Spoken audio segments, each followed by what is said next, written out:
Aluva market പരിസരത്തെ അനധികൃത കച്ചവട സ്ഥാപനങ്ങൾ നഗരസഭ പോലീസ് സഹായത്തോടെ ബലം പ്രയോഗിച്ച് ഒഴിപ്പിച്ചു.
നേരത്തെ ഒഴിപ്പിക്കാൻ ശ്രമിച്ച നഗരസഭയിലെ വനിതാ ജീവനക്കാരെ അനധികൃത കച്ചവടക്കാർ കയ്യേറ്റം ചെയ്തിരുന്നു.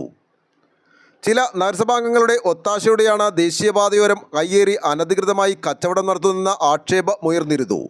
മുനിസിപ്പാലിറ്റി കാർഡിൻ്റെ പിൻബലത്തിൽ ഇതര സംസ്ഥാന തൊഴിലാളികളെ വെച്ച് അനധികൃതമായും ആലുവയുടെ പല ഭാഗങ്ങളിലും മാർക്കറ്റിൻ്റെ ഭാഗങ്ങളിലും കച്ചവടങ്ങൾ നടത്തുന്നുണ്ട്.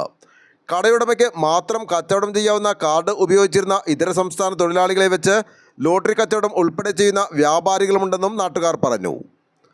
അനധികൃത കച്ചവടം ഗതാഗത തടസ്സത്തിനും ഇടയാക്കിയിരുന്നു. ഇനിയും കയ്യേറ്റം നടത്തുന്നവർക്കെതിരെ നിയമ നടപടി സ്വീകരിക്കുമെന്നും അധികൃതർ അറിയിച്ചു.